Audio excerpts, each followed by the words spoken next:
안녕하십니까. 암호화폐 정보를 전달해드리는 닥터 비트맨입니다. 네, 월요일이 다시금 다가왔습니다. 오늘 하루도 힘내시길 바라면서 제가 준비해온 소식으로 바로 넘어가도록 하겠습니다.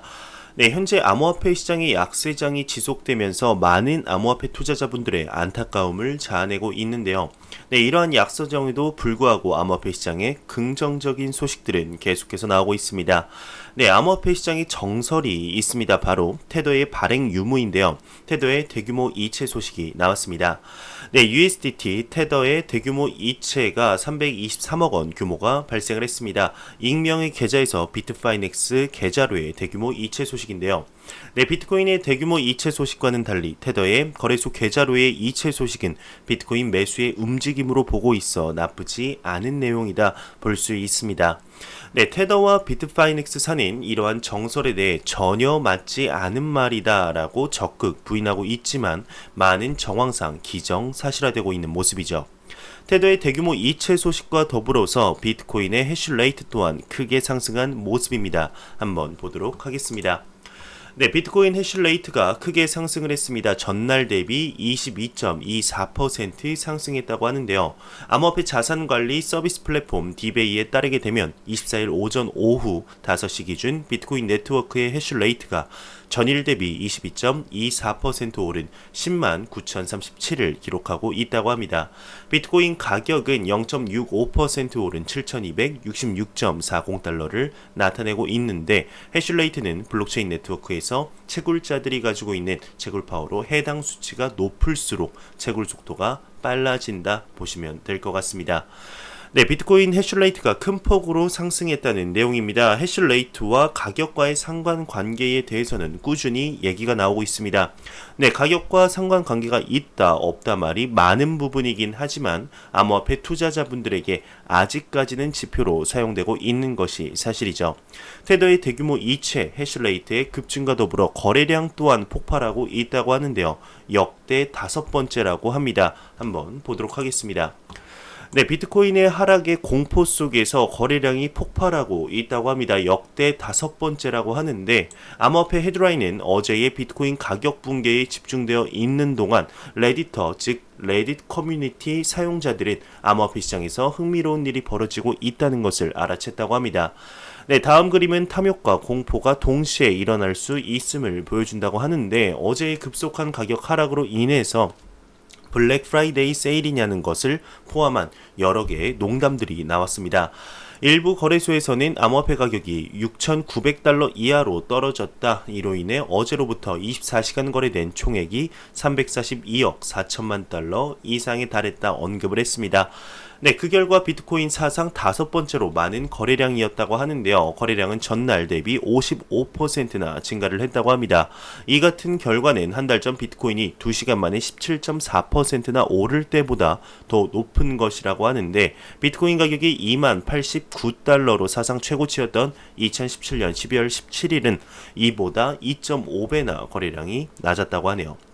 네, 암호화폐 시장의 약세장에도 불구하고 비트코인의 거래량은 폭발하고 있다는 소식입니다. 기관 투자자들의 유입이 증가하고 있다는 내용들을 많이 볼 수가 있는데 이를 보면 개미들은 팔고 기관 투자자들은 좋은 가격에 계속해서 매집하고 있다라고 볼 수 있을 것 같습니다. 네, 과연 우리들은 누구와 함께 가야 하는지 조금만 생각해도 답이 나오는 문제가 아닐까 생각이 들게 되네요.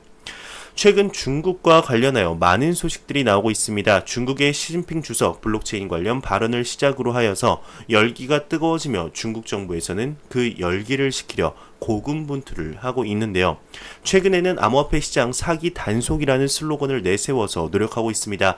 이번에는 암호화폐 관련 활동이 모두 불법이라며 언급을 했는데 이 소식 들어가기 앞서서 코인 마켓캡에서 가격 보고 본론으로 넘어가도록 하겠습니다. 네, 코인 마켓캡에서 메이저 탑10 코인들의 가격을 살펴보겠습니다. 시가총액 1위의 비트코인 같은 경우는 4.3% 하락하며 830만원대, 이더리움은 5% 하락하면서 17만원, 리플 XRP가 3.9% 하락하며 266원을 보여주고 있습니다. 네, 비트코인 더미넌스 같은 경우는 크게 전날과 다르지는 않지만 암호화폐 시장에 매우 강력한 66.2%로 비트코인 시가총액 점유율을 보여주고 있네요. 네, 그러면 다시 본론으로 들어가겠습니다. 최근 중국 정부의 암호화폐 관련 기조를 보자면 다시금 블록체인과 암호화폐를 따로따로 생각하는 움직임이 아닌가 싶은데 오늘은 과연 어떤 내용인지 살펴보도록 하겠습니다. 네, 중국이 블록체인 표준화 작업을 추진한다고 합니다. 암호화폐 관련 활동은 모두 불법이라는 언급이 나왔는데, 네, 중국 중앙은행인 인민은행이 블록체인을 포함 17개 금융기술 부문에 대한 표준화 작업을 추진한다고 합니다. 네, 21일 암호화폐 미디어 코인데스크 보도에 따르게 되면 중국 인민은행 부총재인 파니페이는 국영기술위원회 회의에서 금융산업에 응용된 신기술 관련 규제 방안을 마련하겠다 밝혔습니다. 네, 부총재는 금융산업을 위한 표준 체계가 부족한 상황이다. 기존 체계는 산업 발전을 지원할 만큼 명확하고 강력한 수준이 아니기 때문에 개정이 필요하다며 블록체인, 클라우드 서비스, 인공지능을 포함한 17개 핀테크 부문에 대한 새로운 표준 체계를 수립해 규제하겠다 언급을 했습니다. 네, 그는 앞서 모바일 금융 결제 플랫폼 음성 이미지 인식 기술 표준에 대한 작업이 진행됐다 덧붙였는데요. 이처럼 중국은 시진핑 국가주석의 블록체인 육성 발언 이후 산업 발전 토대를 마련하기 위한 전방위 작업이 진행되고 있다고 합니다. 네, 블록체인 기술을 규제하에 관리하기 위해 여러 장치도 마련 중이라고 하는데 실제로 중국의 블록체인 특허 누적 출원수는 7,600건으로 전 세계 선두를 달리고 있습니다. 한편 중국에서는 블록체인과 별개로 불법 암호화폐 활동을 막기 위한 강도 높은 수사가 이어지고 있다고 하는데요. 21일 코인텔레그래프 보도에 따르게 되면 중국 선전시 인터넷금융 리스크 교정 전담팀은 암호화폐 활동 관련 증거를 수집 중이며 이에 대해 엄중 조치할 계획이다 밝혔습니다. 선전시는 경고문을 통해서 중국이 2017년부터 현지 암호화폐 거래소와 암호화폐 공개 ICO를 전면 금지했기 때문에 암호화폐 관련 불법 활동 및 금융 리스크가 크게 줄었다라는 사실을 강조했는데 또 중국 중앙 당국이 최근 블록체인 기술을 지원함에 따라서 암호화폐 투기가 살아나고 있고 관련 불법 활동도 재개 조짐을 보인다 이렇게 지적을 했습니다. 네, 중국과 미국의 무역 전쟁의 여파로 인해 미국의 영향력을 벗어나려는 중국의 움직임을 오래 많이 볼 수가 있었습니다. 그 대표적인 예가 CBDC였죠. 네, 이와 관련해 중국 내의 암호화폐 관련 기조도 다시 살아나는 모습을 보여줬지만 최근 들어서 그리 좋지 못한 소식들이 많이 나오고 있는 상황인데요. 네, 하지만 괜히 중국이 비트코인 관련 홍보 컨텐츠를 만들고 교육 동영상을 만들어서 시민들에게 전파하는 것이 아니라는 생각이 듭니다. 네, 그리 블록체인이 좋은 거면 암호화폐가 나쁜 거라면 블록체인만 소개하고 교육하면 될 일인데 시간과 돈을 들여 비트코인과 더 나아가 이더리움까지 교육에 나설까요? 네, 중국은 분명히 알고 있습니다. 암호화폐와 블록체인 간의 상관관계를 분명히 알고 있기 때문에 이러한 모습을 보여주는 것이 아닐까 하는 합리적인 생각이 드는 건 저뿐만이 아닐 겁니다. 네, 리플 XRP에 관해 긍정적인 코멘트를 달았던 은행이 있습니다. 바로 영국계 은행인 홍콩 상하이은행, 즉 HSBC인데요. 이 HSBC가 2020년 블록체인 상용화를 목표로 하고 있다고 합니다. 한번 보도록 하겠습니다. 네, HSBC는 2020년 블록체인 상용화를 이뤄낼 것이다 언급을 했습니다. 영국계 은행이죠. 홍콩 상하이 은행 HSBC는 2020년 블록체인 상용화를 목표로 하고 있다 밝혔습니다. 네, HSBC는 지난 2017년부터 2년간 계약서와 자금 조달, 문서 양도 등 다양한 분야에 블록체인을 활용하며 은행 및 금융 서비스업에 블록체인 활용하는 것을 앞장서 온 것으로 알려져 있는데요. 네, 22일 HSBC 조슈아 크로커 블록체인 총괄은 기술 전문 매체 테크와이어 아시아와의 인터뷰에서 2020년 블록체인 상용화를 위해 HSBC와 팀 동료들이 전통 금융기관뿐만 아니라 항만, 세관, 보험사와 같은 다양한 생태계 참여자들이 기술을 채택하고 상호 연결된 플랫폼을 구축할 수 있도록 장려하고 있다 언급을 했습니다. 네, 크로커 총괄은 지난 몇 년간 금융 서비스 산업 이용자들은 블록체인을 네트워크 기술로 이해하게 됐으며 블록체인 기술이 그들의 사업에 어떤 영향을 미칠 수 있는지 알게 됐다 전했는데요.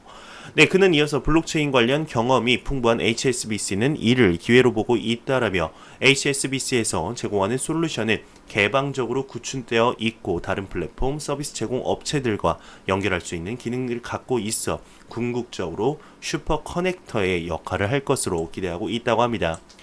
네, 크로커 총괄은 HSBC 무역 금융 플랫폼의 이용자 참여가 크게 증가하고도 있다 전했는데요. 크로커 책임자에 따르면 HSBC가 지원하고 있는 신용 블록체인 플랫폼의 거래량이 전년 대비 4배나 증가한 것으로 나타났다고 합니다. 네, HSBC에 관한 내용이었습니다. 이 HSBC가 속해 있는 기업이 바로 R3인데요. XRP 투자자에게는 친숙한 이름일 겁니다. 네, 바로 R3의 코로나 세틀먼트에서 XRP, 리플 XRP를 첫 번째 암호화폐로 사용하겠다 발표를 했기 때문이죠. 이 R3 측이 페이스북 리브라에 관해 언급을 했습니다. 과연 어떤 식으로 언급을 했을지 한번 보도록 하겠습니다. 네, 블록체인 스타트업 R3의 CEO가 페이스북 리브라는 터무니없이 어리석은 짓이다 언급을 했습니다. 데이비드 루터 R3 CEO가 페이스북 암호화폐 프로젝트 리브라를 두고 터무니없이 어리석다고 비판을 했습니다. 20일 암호화폐 전문 매체 코인텔레그래프는 루터 CEO가 최근 런던에서 열린 컨퍼런스에서 이 같은 발언을 했다 보도를 했는데요. 루터는 금융기관과 규제 당국이 블록체인 및 암호화폐 적용을 긴급하게 검토하도록 하는데 리브라가 기여했다는 점은 인정을 했습니다. 네, 그러면서도 그는 시장 참여자들이 이미 오랜 기간 구축해온 금융 시스템에 진출하려는 페이스북의 야망은 정말 순진하다고 지적을 했는데 이어 그는 페이스북은 이해가 부족하다고 덧붙였습니다. 네, R3는 분산 원장 기술을 제공하는 업체고 R3 블록체인 컨소시엄을 결성을 했죠. 리플의 파트너로 잘 알려져 있습니다. 네, 페이스북 리브라는 터무니없이 어리석은 짓이라는 R3 CEO 언급이었습니다. 현재 페이스북의 리브라의 많은 어려움에 봉착해 있는데 과연 전 세계의 문매를 맡고 있는 상황에 페이스북 측은 어떠한 방식으로 진행을 하게 될까요? 네, 최근 페이스북 측이 페이스북 페이를 런칭하면서 암호화폐 시장에도 이런저런 내용들이 많이 나왔습니다. 네, 바로 리브라 재개를 위한 포석이 아니냐는 언급도 나오고 있는데 전후 상황을 봤을 때 욕먹고 있는 리브라를 위해서 페이스북 페이라는 기능을 먼저 런칭한 것이 아닌가 생각이 듭니다. 네, 아무리 찾아봐도 국외 내용들을 찾아봐도 페이스북 페이에 관해서는 이런 방구의 언급도 없었기 때문이죠. 네, 그렇다는 것은 두 가지를 생각해 볼 수 있습니다. 첫 번째로는 페이스북 페이라는 기능을 정말 비밀리에 극비 프로젝트로 두었던 것이었거나 두 번째로는 이대로 가다간 리브라를 정상적으로 출시가 불가능할 것 같으니 리브라를 위한 길잡이 역할로 페이스북 페이를 급하게 만든 것이거나 이 두 가지로 생각이 가능합니다. 네, 계속 봤을 때 전자보다는 후자일 가능성이 농후하죠. 네, 과연 리브라는 2020년 생각했던 시기에 정상적으로 출시가 가능하게 될지 한번 보도록 하겠습니다. 네, 리브라와 관련하여 매일같이 나오는 소식이 있습니다. 바로 리플 XRP에 관한 내용인데요. 리플의 글로벌 규제 고문이 미국 블록체인 협회 공동 의장으로 합류한다는 소식입니다. 한번 보도록 하겠습니다. 네, 리플의 글로벌 규제 고문이 미국 블록체인 협회 공동 의장으로 합류를 한다고 합니다. 리플의 임원 벨 멜니키는 전 세계 기술 채택을 촉진하는 블록체인 지지자로 구성된 비영리 단체 블록체인 협회에 공식적으로 가입 및 공동 의장으로 합류했음을 밝혔습니다. 네, 리플의 경영진 벨 멜니키는 트위터를 통해서 블록체인 협회 및 회원들과 협력하여 업계와 시장 참가자들에게 이 중요한 문제에 대한 규제적 명확성을 제공하기를 기대한다 언급을 했는데요. 전 뱅크 오브 아메리카 임원 출신인 멜리키는 올해 10월 리플에 입사해 현재 글로벌 규제 고문을 맡고 있습니다. 2018년에 설립된 블록체인 협회는 입법자 및 규제 기관과 협력하여 특정 디지털 자산을 정의하고 규제적 명확성을 추구하며 미국 증권법에서 면제시키려 노력하고 있는데 이에 앞서 이 협회는 미국에서 규제적 명확성을 추구할 목적으로 증권법 워킹그룹을 출범을 시켰습니다. 이 그룹은 오픈 블록체인 산업 전반에 걸쳐 이러한 지속적인 노력을 촉진하고 조정할 것이라고 하네요.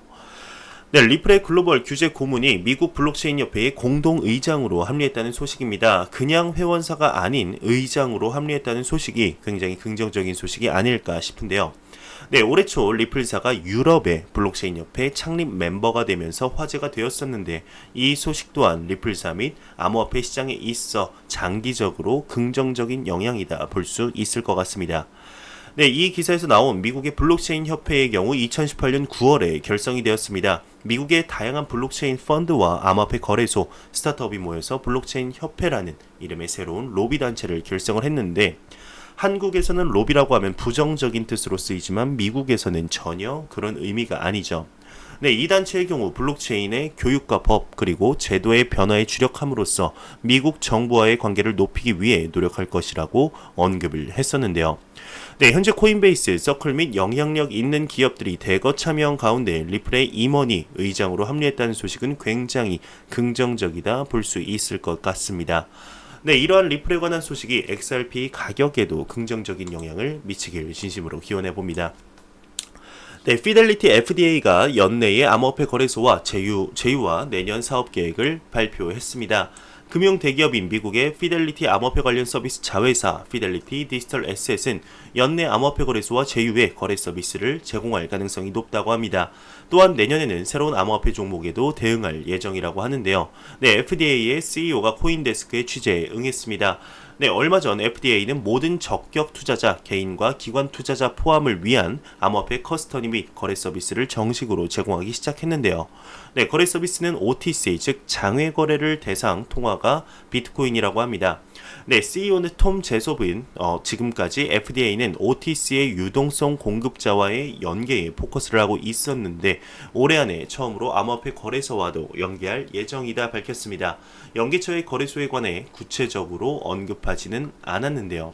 네, OTC 거래는 기본적으로 대규모 주문이며 현재 FDA는 개인 투자자에게도 서비스를 제공하기 시작했기 때문에 거래소와의 연계는 더 많은 개인 투자자를 받아들일 수 있을 것으로 보인다고 합니다. 네, 즉 FDA는 소액 브로커와도 같은 사업도 전개하게 된다고 하네요. 네, 2020년에 대한 계획이라는 부제를 보겠습니다. 이번 주 FDA는 NY 금융당국이죠. NIDFS로부터 신탁 라이선스를 취득했습니다. 뉴욕주에서도 암호화폐 커스터디 및 거래 서비스를 제공하는 것이 가능해졌는데요. NI에는 주요 기관 투자가나 큰손 투자가가 많기 때문에 FDA의 사업 확대에 있어 매우 중요한 시장입니다. 네, 탐 제소에 따르게 되면 FDA는 이미 복수의 NY 클라이언트를 온보딩하고 있어 헤지펀드나 연기금, 투자 어드바이어저 등 다양한 기관 투자가를 고객으로 두고 있다고 합니다. 네, NY 클라이언트를 온보딩한 후에는 비트코인 이외의 종목을 추가해 대응할 예정도 하고 있다고 하는데 현재 업무를 하고 있지 않은 주에서도 필요한 라이선스를 신청하는 것도 2020년의 사업 계획이라고 밝혔네요. 네, 오만이 블록체인 최초의 무역금융 거래를 재개한다는 소식입니다. 오만 오일엔 오르픽 그룹으로 구성된 듀오가 오만에서 첫 블록체인 거래를 성공적으로 수행했다고 합니다. 네, 그들은 HSBC 은행 오만 SAOG의 도움을 받았으며 R3 코르다 플랫폼을 이용해 달성했다고 하네요. 네, 오만 옵저버가 보도했듯이 오만의 가장 큰 에너지 산업 기업 중 하나인 오만 오일앤 오르픽 그룹은 오만의 첫 번째 블록체인 기반 무역 금융거래인 아부다비 국립 카펫 공장에 폴리프로필렌을 판매하는 거래를 실행했습니다. 네, 거래는 오픈소스 블록체인 플랫폼인 R3의 코르다를 이용해 진행되었는데 이 거래는 에너지 산업에서는 크게 다루지 않을 문제지만 현대의 결제 방법으로의 업계 전환을 반영하고 있다고 합니다. 네, 이 거래에서 HSBC 오만 은행 지점은 블록체인에 대해 완전 디지털화된 신용장을 만들면서 이 작업의 중심에 있었다고 하는데 오만 오일엔 오르픽 그룹은 신용장의 수혜자였다고 합니다. 네, 블록체인 기술을 적용하여 당사자들은 통상적인 5에서 10일이 아닌 24시간 이내에 거래를 완료할 수 있었다고 합니다. 이 최고 재무 책임자 CFO는 이 회사가 블록체인을 통해 무역금융의 디지털화를 촉진시킨 오만 최초의 기업 중 하나라는 것에 자부심을 느낀다 언급을 하면서 블록체인 기반 트랜잭션을 안전하게 수행할 수 있는 능력은 오만에서 그러한 이니셔티브를 더욱 촉진시킬 것이다. 블록체인은 화폐 분야를 디지털화하는 데 중요한 이정표를 나타낸다 언급을 했습니다. 네, 유명 암호화폐 애널리스트죠. 윌리우가 트위터를 통해서 비트코인 가격은 장기적으로 투자자 활동과 채택 곡선에 의해 결정되며 이는 온체인 지표의 영역이다 라면서 단기적인 방향은 가장 큰 유동성을 지닌 비트맥스 투자자들의 무작위한 피봇에 의해 결정이 된다 언급을 했습니다. 즉 단기적으로는 랜덤이다, 장기적으로는 채택률이 결정한다. 누구나 할 수 있는 얘기를 간단하게 했네요. 네, 인도 정보통신부 장관은 블록체인 기술로 스팸 전화를 차단하라 라고 명령을 내렸다고 합니다. 네, 인도 현지 경제 일간지 이코노믹 타임즈에 따르게 되면 라비 샹카르 플라사드 인도 정보통신부 장관이 최근 인도 화원에서 7에서 9월 사이 32.6만 건의 스팸성 전화 마케팅 피해가 보고됐다고 합니다. 네, 전화 수신에 동의한 소비자에게만 전화 마케팅을 진행하도록 블록체인 기술을 도입하라라고 주문을 했는데 인도 무선통신사 협회 사무총장은 이와 관련해 통신사들은 블록체인 기반 시스템을 활용할 준비를 마쳤다. 다만 소비자들이 시스템 사용법을 익혀야 한다라고 밝혔습니다. 해당 시스템은 11월 말 출시가 될 수 있다고 하네요. 네, 코인리스트 측에서 팩트체크에 나섰습니다. 플러스 토큰 5만 BTC 덤핑설이 확인된 이체는 아직 없다고 합니다.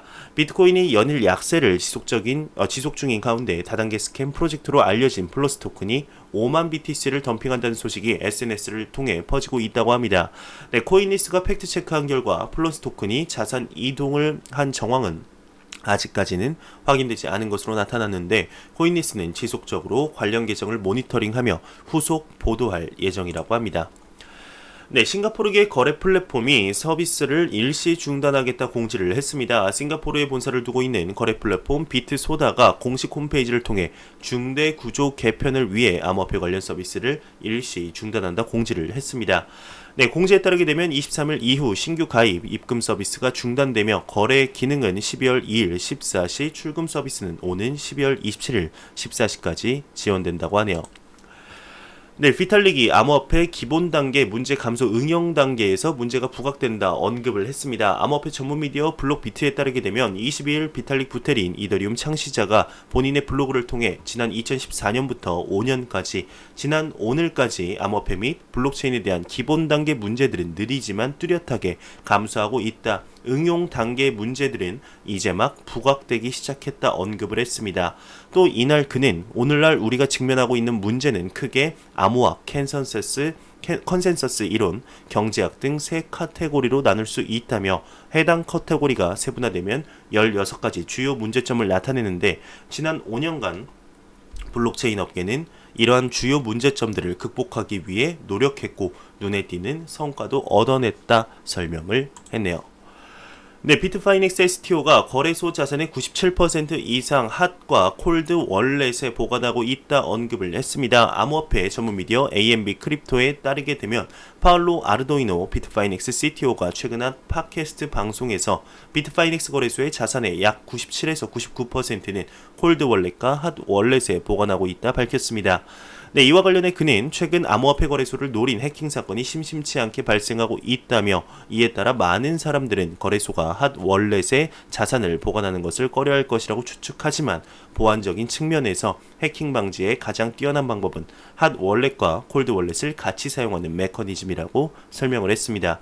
네, 또 그는 이날 해킹 자체는 내부적으로도 일어날 수 있는 사고라며 따라서 거래소는 내 외부에 존재하는 해킹 위험을 분산시키기 위해서라도 많은 자산을 보유하고 있으면 안 된다 강조를 했다고 하네요. 네, 제가 준비해온 소식은 여기까지입니다. 마지막으로 코인 마켓캡에서 가격 보고 마무리하도록 하겠습니다. 현재 리플 XRP 기준 266.16원인데요. F5번 한번 눌러보도록 하겠습니다. 과연 얼마일까요? 네, 262.29원으로 더 큰 폭으로 지금 하락이 지속되고 있습니다. 참으로 안타까운 상황인데요. 이 하락이 정말 에너지 응축 기간이 되어서 더 큰 폭발적인 성장을 나타내길 진심으로 바라보겠습니다. 네, 제가 준비한 소식은 여기까지입니다. 영상이 도움이 되셨다면 구독과 좋아요 그리고 광고 한 편만 처음부터 끝까지 시청해 주시기 바랍니다. 이 채널은 오직 광고 수익으로 운영이 되게 됩니다. 항상 영상 시청해 주시는 시청자분들, 구독자분들 너무나 감사합니다. 저는 다음 영상으로 찾아뵙도록 하겠습니다. 지금까지 닥터 비트맨이었습니다. 감사합니다.